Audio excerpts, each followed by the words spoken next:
And hello, everyone, and welcome to the Street Attorney Podcast. I'm your host, Gerard Maroney, and many of you know me. I'm a criminal defense attorney for about 24 years, almost 25 coming up.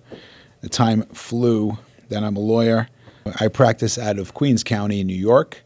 My practice is predominantly criminal defense, mostly organized crime cases I've done over the years, and I've represented some nefarious and interesting characters over the years. So, a little bit about myself. This is episode 1 of The Street Attorney. I grew up in Ridgewood, Queens, and then Howard Beach, Queens. So, basically, I'm a kid from the neighborhood. I grew up pretty tough, fighting every day, an Italian-American neighborhood, predominantly a Sicilian neighborhood. My dad is from Sicily, came here when he was young. My mom is from Naples, also came here when they were young. So, the Italian-American heritage is extremely close to my heart, and that's who I am, the thread of who I am. I like to say when people ask me about why I got involved with the practice of law, I'm kind of like a real-life Bronx Tale. The beginnings of my law career started when I was probably about 18, 19 years old. I remember admiring this attorney. His name was Mario Malerba at the time. Mario was a Italian-American attorney in Kew Gardens, which was covered, Ridgewood and Middle Village and Glendale, Queens. Very, very famous, a little bit of an infamous name. But Mario was the leader of an Italian-American organization in my neighborhood, right? So all the Sicilian clubs, everyone came from a different town. So like my father's from a town called Partana, there's Castellammare, there's Alcamo, there's Santa Margherita, all these different Italian towns, right? When people came from Sicily in the 1900s, they basically formed Italian clubs. So Mario was the leader of all the clubs. So he had all these Italian and Sicilians underneath him. And I could remember one evening, we were going to actually have a dinner dance. We were going to schedule a fundraiser. And for whatever reason, this guy, Frank, I'll never forget it, he was in there and he was drunk. So he started getting really, really nasty with Mario. Now, Mario was a little guy, but he was a lawyer. Tough guy, though. I would think he was a pretty tough guy. And Frank started cursing at Mario for no reason, just a belligerent, drunken guy. Now, as a kid, before I got hurt, I was definitely a fighter. So Frank goes outside, challenges Mario. Mario rolls up his sleeve, takes off his watch. And I said, wow, Mario's going to go outside and fight him. So I walk outside. I'm on Myrtle Avenue. And Frank, who's about double the size of Mario, is kind of throwing Mario around, right? So I'm a fighter when I'm a kid. So I said, Mario, step out of the way. Get out of the way. So I give Frank a 1-2. And I really give him a solid punch I hit him right on the jaw. And he fell right on his ass. And I said, wow, I really knocked this guy down. And Frank got up. And I said, holy moly, I'm dead. But instead of doing anything to me, Frank got up, looked at me, looked at Mario, turned around and walked away. And Mario said to me, hey, kid, you want a job? I said, absolutely. And that's how I got started in criminal law. And from there, I drove him around. He had an old black Mercedes 420 SEL. And me, kind of a kid from Ridgewood, from the neighborhood, going from my Buick to a Mercedes SEL, wearing a suit every day, really, really changed my life working for this attorney. And I was able to see if Mario could do it, and he was a kid that grew up in Bushwick, then I certainly could do it, right? And that's what changed for me. That's what really, that mentorship of this old timer, this Mario Malerba, really changed my life. And I worked for Mario probably for about 5 or 6 years.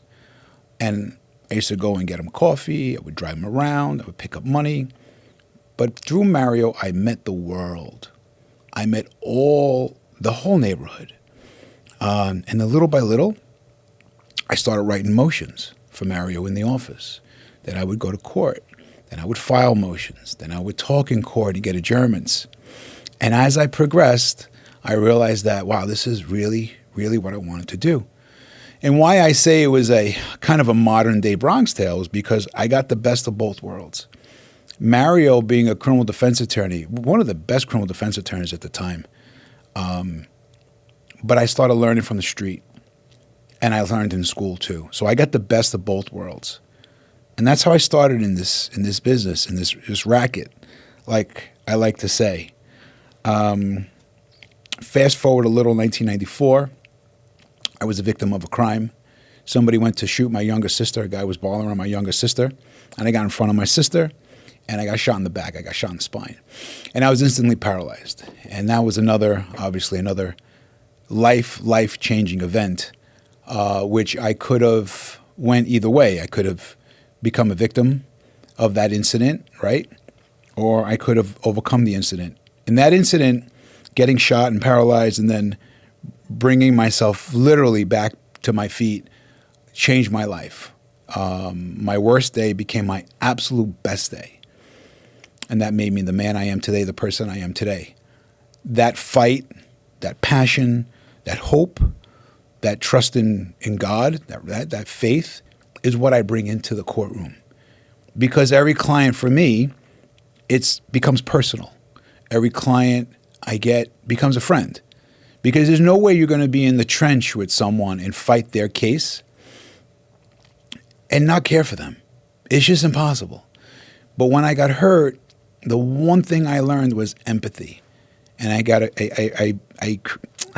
cultivated this tremendous empathy for others, and I was able to feel what they were feeling. And for me, the practice of law was really the vehicle to change people's lives. And I'm proud to say today, 24 years later, I've saved people's lives. I saved people's lives. I changed people's lives for the better every single day. And I wanted to be an example, right, of a kid from the neighborhood that didn't really have much. Most of my friends wound up in jail. Kids I grew up with wound up dead, a lot of them. So I wanted to be that example of a young kid struggling today from the neighborhood that looks at me with a similar story, cut from the same cloth, and says, wow, if Gerard Maroney could do it, then maybe I can do it. I can be something. I could get myself out of the neighborhood, right? I could get myself out of that trap, that cognitive dissonance, that negative thinking. And I did it. And I think, I'm proud to say, I think I was able to change a lot of lives for the better. The Street Attorney originally was a show. I had a dear friend of mine, Dave Rodriguez, who has since passed away. And Dave was a movie director, producer, right, out of Hollywood. Dave was a great, great guy. No movie education, no connections in the movie industry, but decided that he wanted to make films. Funny story, he went to military school with a good friend of mine, Ignacio, and that's how I met him. But he went to New York Military School, the same school that Donald Trump went to, and the same school that my client John Gotti Jr. went to. So the universe is funny how it brings everybody together. So Dave was always saying to me, you know, Gerard, we gotta do something with your law practice, man. It's so exciting. Like, we gotta make a movie. We gotta do something, right? It was originally called Once Upon a Time in Queens, and then they changed it when they distributed it, called Last I Heard. But it was with Paul Sorvino, Michael Rappaport, and it was my story of my experience representing Joe Messina, who at the time, according to the government, was the boss of the Bonanno family, who in 2003 was arrested, and I was on his case, represented Joe, did a lot of things for Joe, and then he cooperated with the government after he lost trial. Very famous, infamous situation where a boss of an alleged crime family, according to the government, he was a boss of the crime family, according to him, and who cooperated and flipped, became a rat, as we say in the street. He said, you know, we got to do something. So they made a movie about my experience representing Joe. And the Michael Rappaport character was me, and the Joe Messina character was Paul Sorvino, right? But then Dave is like, we got to do something more. I mean, like, every day, like, you just do exciting stuff. I said, well, it's just every day for me. And he produced a show called The Street Attorney. And really, it was just basically a recreation of all my experiences. My experiences representing alleged criminals and being in the street and kind of doing things that were out of the box, because there's so many times that I mediate disputes, right? I'm like the neighborhood guy. I'm the neighborhood attorney. So I see everything, right? I see all different types of situations, property disputes, disputes over tomato plants, fights, stabbing, shootings, you name it. And we see it. And I'm here to tell the story. And The Street Attorney originally was a show about that. And to give you a little bit of a history of that, it was very well made. I was very lucky. And it got picked up by CBS, actually. And then COVID hit. And then Dave unfortunately passed away. So in the spirit of the show, Street Attorney, and all the really, really wonderful people that were around it that helped me make it, my buddy PJ was in it. Tony M was really Tony Mafia, great guy from Howard Beach. All good people were around it, and they helped me fulfill the vision, right? We were able to really tell a good story. And it was about a kid from the neighborhood who became an attorney, but who was also a victim of a crime. So I had that perspective, overcame so much, and just at the end of the day was dealing with all these different characters and then really just trying to do good, right? So fast forward 4 years, 5 years, The Street Attorney still lives. I think The Street Attorney still lives in my heart. It certainly lives in the hearts of many, many of my clients. And I hope it lives in your heart. I hope you love the show. My hope is to bring tremendous, tremendous value to my audience, the people that I'm honored to have them watch me and give me their time. And I hope I could bring value and knowledge to you. The vision for the show is to bring on some great guests. Guests that are in my world, in the criminal world, guests that are in the leadership world, guests that are in the business world, because I see so much and it's so vast. Talk about current events, things like cases that are happening now, criminal cases, how I would handle the case, what I would do different, what I would do the same, right? Experiences from my past and my law practice. So it's very, very exciting. I'm really, really looking forward to giving my audience tremendous value. And then another little great thing that came up out of nowhere. So I got to tell you, even in this day and age, there's still a lot of prejudice against Italian Americans, especially in the criminal justice system. Italian Americans have been experiencing prejudice for 100 years. 100 years. And it's changed, but it's gotten different, right? Us as Italian Americans, children of Italian Americans, right? We're no longer in the street. Now we're lawyers. Now we're doctors, right? Now we're white-collar people. Now we're educated people. We're blue-collar people, right? We're hardworking people. But we still see that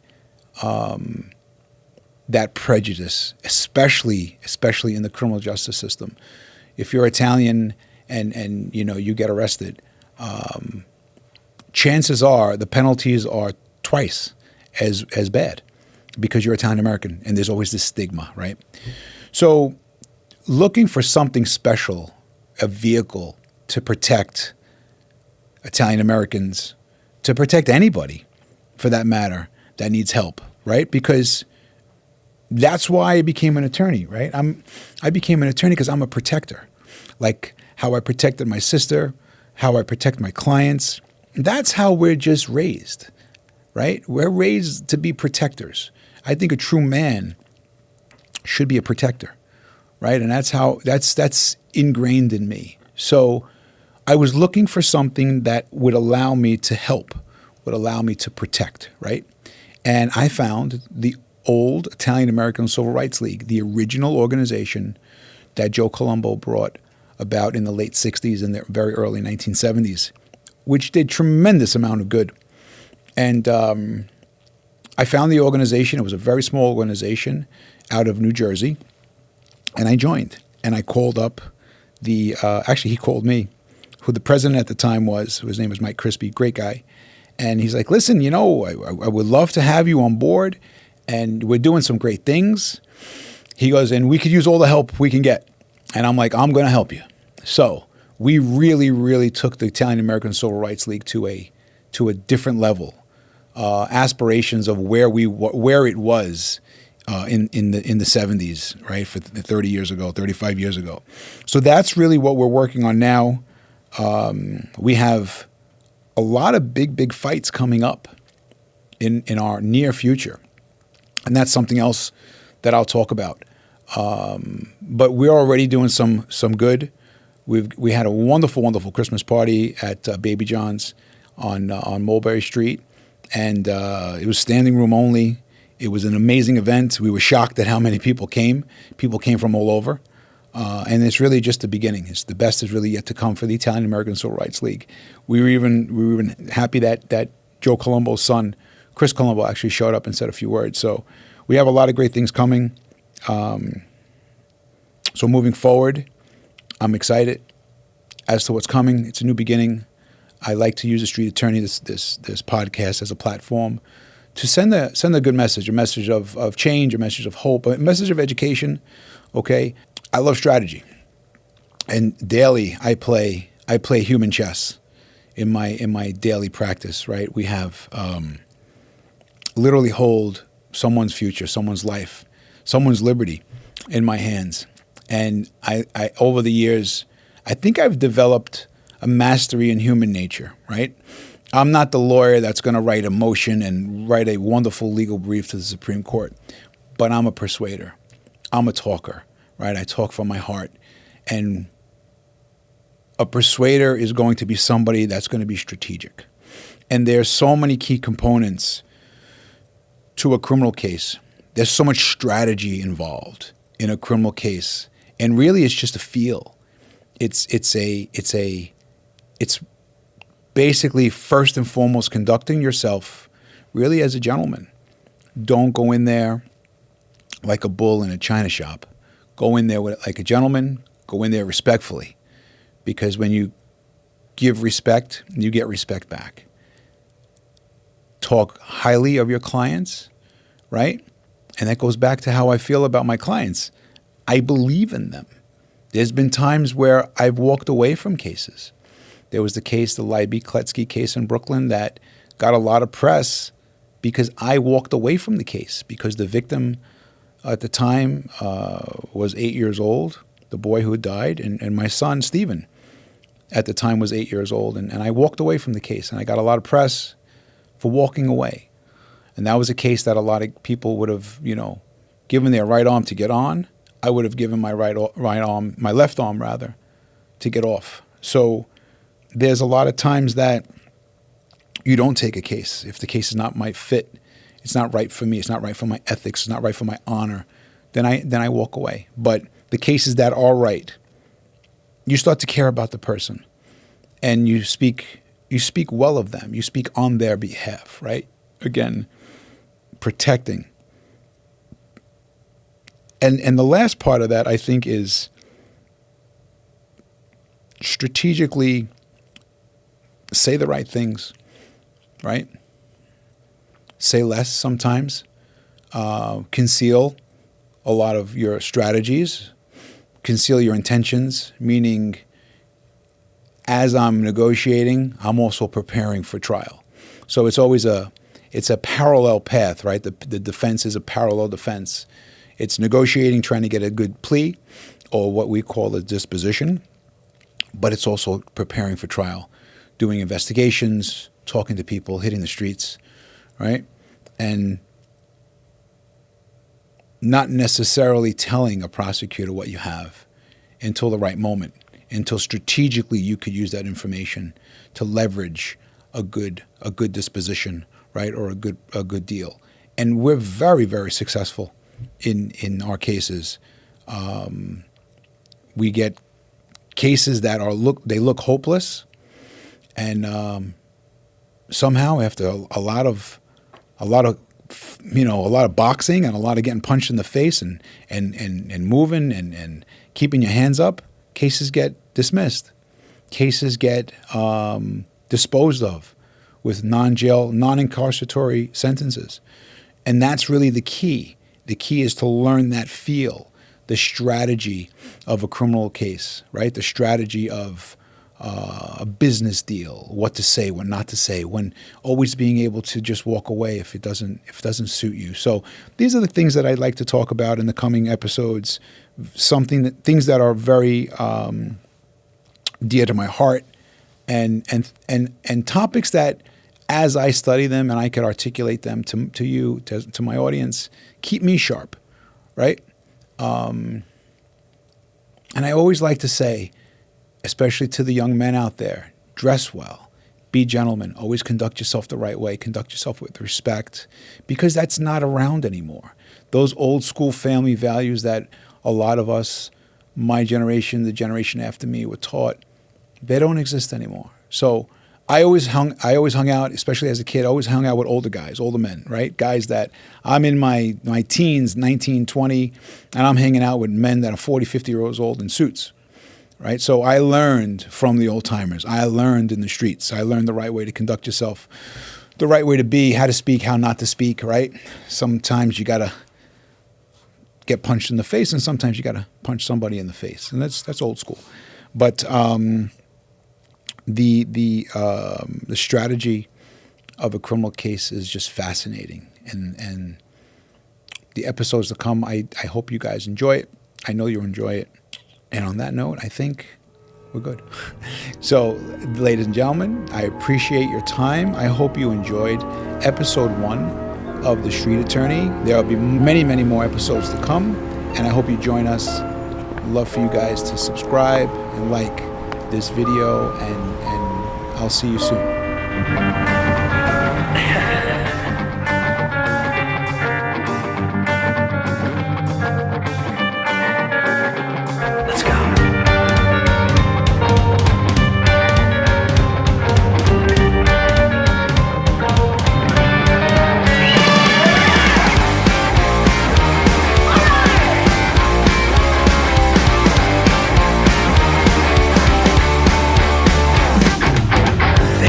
When you come around here, say the wrong thing and you'll disappear. I had no choice, I was born into this. There's no other way for me. It's in my blood. I gotta get out alive. Always gotta play both sides. The end always leaves back on the streets. I see you back on the streets. I see you back on the streets. I see you back on the streets. I learned to look the other way, so I can live another day. Something tells me I gotta fight. I watch my back and make it out alive. My way is right.